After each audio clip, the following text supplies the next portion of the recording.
ఇక రాజ్యసభలో ప్రతిపక్ష నేత ఖర్గే మాట్లాడుతున్నారు, లైవ్ లో చూద్దాం. कि आपने मुझे बोलने का मौका दिया। मैं सबसे पहले पहलगाम में हुए क्रूर आतंकी हमले में मारे गए लोगों को श्रद्धांजलि देता हूं और उनके परिवार के प्रति अपनी गहरी संवेदना व्यक्त करता हूं।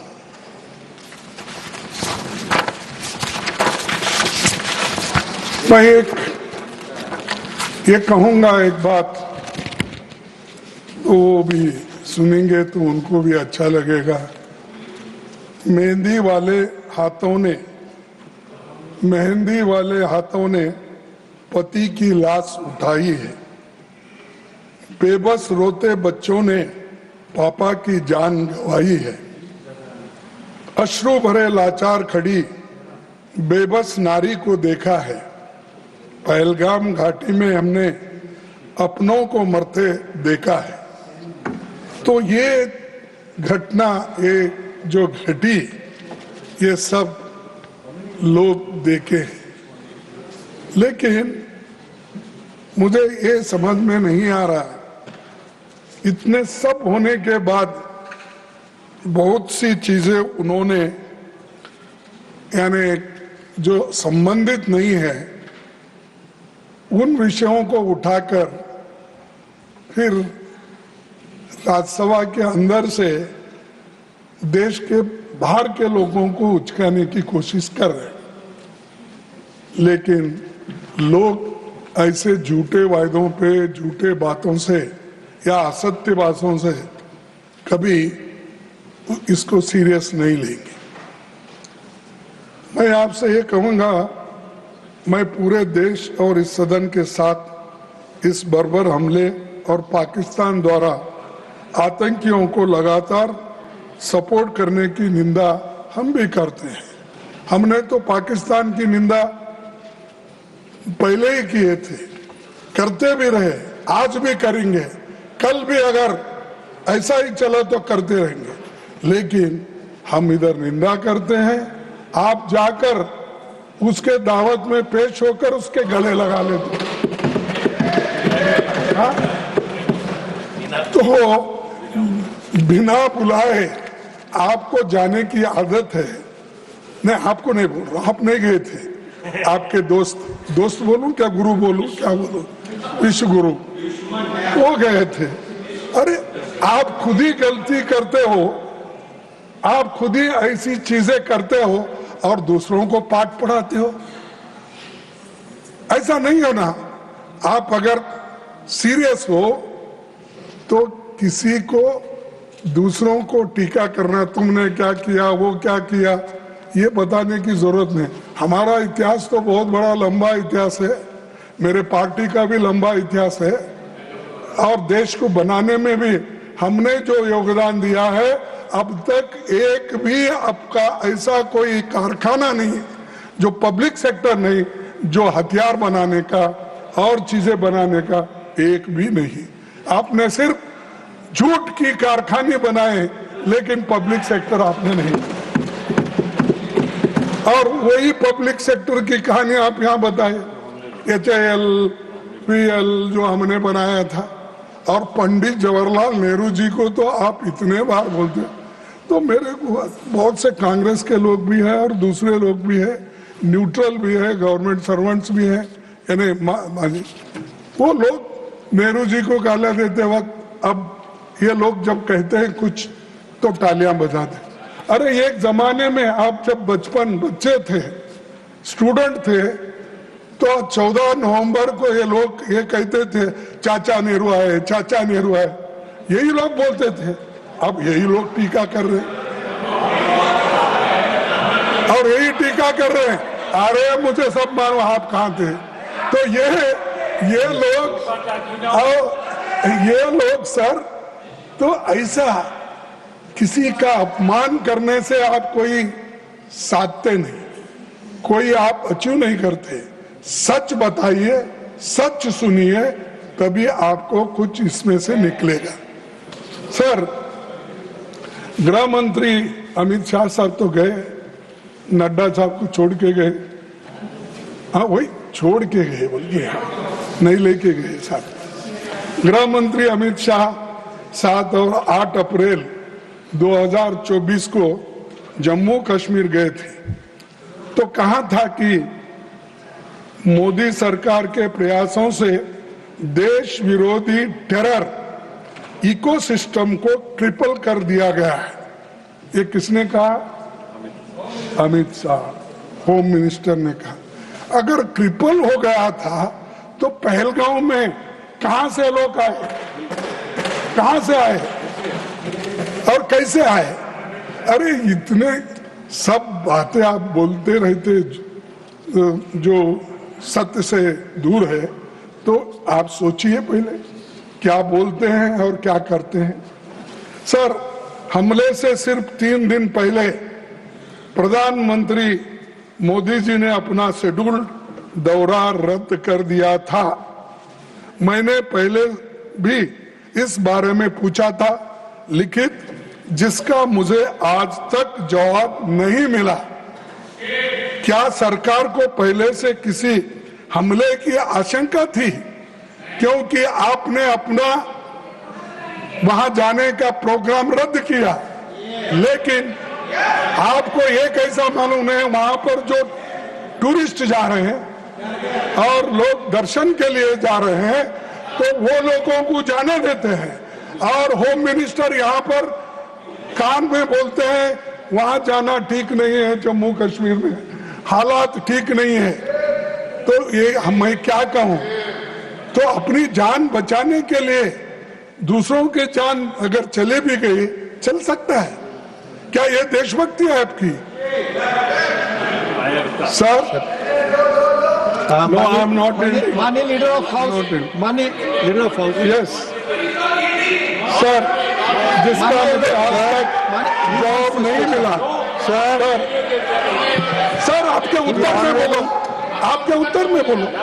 अरे नहीं सर, नहीं, आई एम नॉट ऑनरेबल। मेरे साथ हमेशा लीडर ऑफ द ऑपोजिशन, पहले भी ऐसा ही धोखा हुआ, अभी भी वेरी सीरियस चार्ज। नहीं, ऑनरेबल प्राइम मिनिस्टर, नहीं authenticate please, that has to be authenticated sir, otherwise this should be expunged. अरे मेरे पास जो मालूमात है मैं रख रहा हूँ, आप उसको डिनाई कर दिए। मुझे sir, only factual things will go on the record.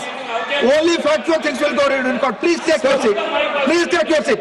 काम नहीं चलेगा। Yes, please. ये लोगों को बात नहीं मौका देते। Yes, sir. Please. वो तेरे हम माइक दे रहे हैं। It will be examined. Please. सच्चाई सामने Yes. आके ला रहे हैं।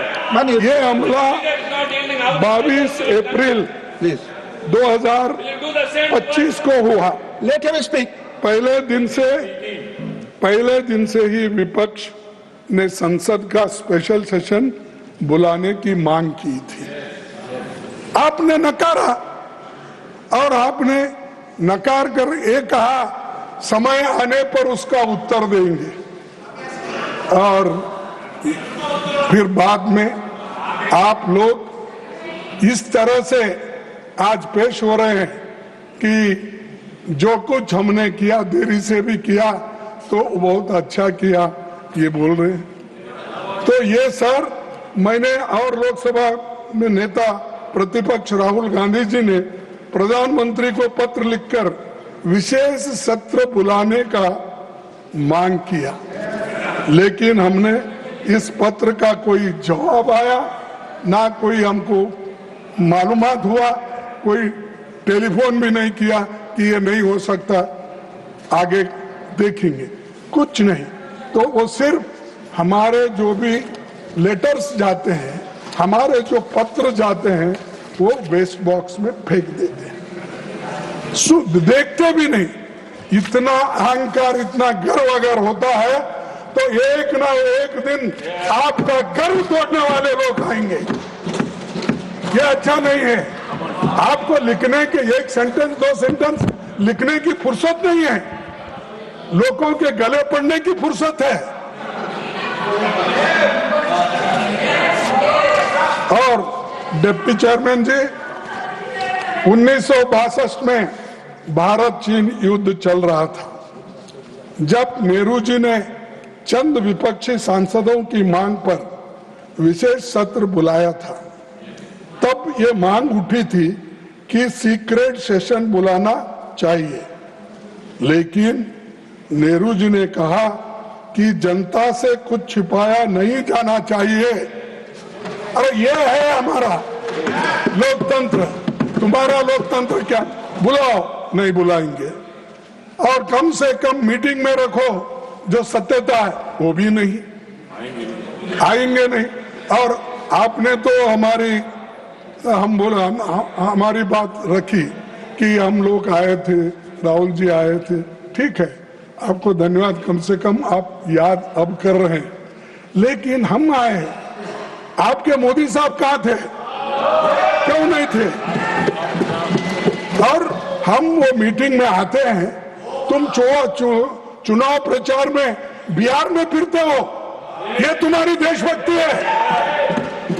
जी मनोज सिन्हा ने खुद माना कि Pahalgam terror attack was undoubtedly security failure. ये मेरा नहीं, ये है उनका, ये रिकॉर्ड में है, ये है। उन्होंने कहा Pahalgam was a security lapse. What happened in Pahalgam was very unfortunate. Innocent people were brutally killed. I take full responsibility for the incident, which was undoubtedly a security lapse. ये security lapse है, इसका जिम्मेदारी home minister लेना चाहिए, not the जल्दी। और ये उनको छिपाने के लिए, उनकी गलती छुपाने के लिए, क्योंकि सब डरते हैं नंबर 1 और 2 को, जरा नंबर 3 को जरा थोड़ा जोश है, लेकिन 1 और 2 में तो डर जाते हैं सभी लोग। इसीलिए पाप बेचारा उन्होंने लिया ये जिम्मेदारी, उन्होंने लिया जिम्मेदारी। तो हम मेरी गलती है बोले उन्होंने। तो ये और एक बार पढ़ता हूं, Pahalgam was a security lapse. What happened in Pahalgam was a very unfortunate. Innocent peoples were brutally killed.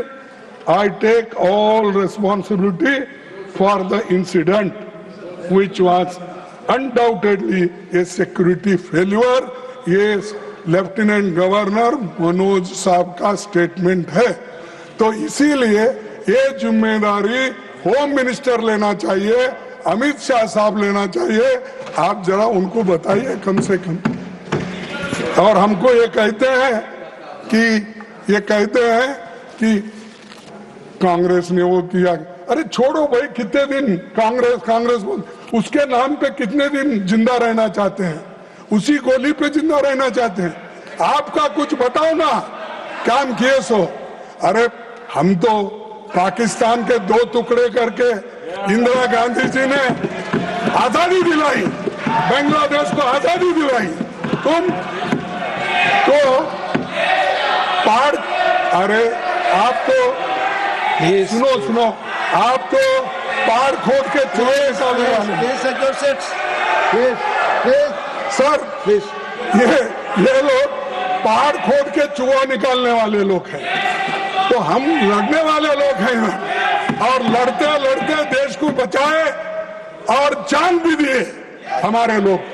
ये है हमारी पार्टी और हम। सर, मैं दूसरी बात, अगर एलजी ने माना कि ये सिक्योरिटी फेल्योर था, तो अकाउंटेबिलिटी कब तय होगी? बड़ा भाई सवाल। क्या उन्होंने ये बयान गृह मंत्री जी को बचाने के लिए किया, या गृह मंत्री जी ने उसको ये बात कहने के लिए कहा? ये आप ही बता सकते हैं, हम नहीं। 100 दिनों से आतंकवादी न्याय के कटघरे से फरार थे। यदि आतंकवादी पूंछ, गगनगिर और गुलमर्ग के हमले में भी शामिल थे। अभी बताया गया कि तीनों आतंकवादी मारे गए, 3 अब बाकी के जितने भी है उसका हिसाब आप ही दे सकते हैं। हमारे को जो मीडिया से मिलता है या लोगों से मिलता है वही हमारे पास इंफॉर्मेशन होता है।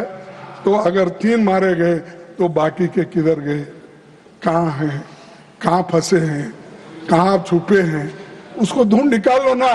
ढूंढ निकाल के ऐसा बताओ कि हम ढूंढ निकाले, ये 3 को तो हमने खत्म कर दिया और बाकी के 6-7 लोग जो भी हैं उनको भी ढूंढ निकाल के हम उसका पीछा करेंगे। तो ये मास्टरमाइंड के बारे में कल कहा था, आज इसके बारे में कहा।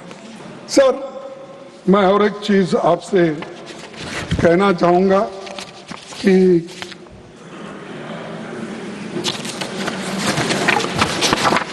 डिप्टी चेयरमैन जी, अब मैं ऑपरेशन सिंदूर पर आता हूं।